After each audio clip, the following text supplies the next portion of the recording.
सघोषो धार्तराष्ट्रं हृदयानि व्यदारयत नर्भश्च पृथिवीं चैव तुमुल व्यनुनादयन्।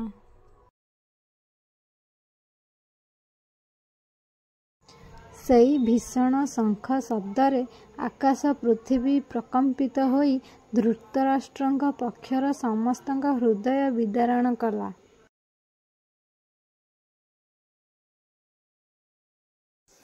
अथ व्यवस्थिता द्रष्टा धार्तराष्ट्रान् कपिध्वजः प्रवृते शस्त्रसम्पते अनुरुद्यम पाण्डवः हृषीकेशं तदा वाक्यमिदमह महीपते सेनयोरुभयोर्मध्ये अर्थस्थापय मच्युतः।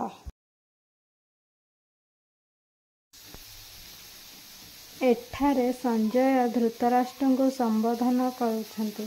हे राजन, सुसज्जित होई शस्त्र चालन करने उद्यत होइथिबा आपणक पक्षर सैन्य समावेश देखि कपिध्वज रथरे बसिथिबा अर्जुन कृष्ण को कहले, हे अच्युत, मो रथ को दयाकरी दुई सेना मध्य भागरे स्थापन करंतु। भिडियोटी भल लगिले लाइक और सब्सक्राइब करने को जमा भी भूलिबेनी। नमस्कार बंधुगण।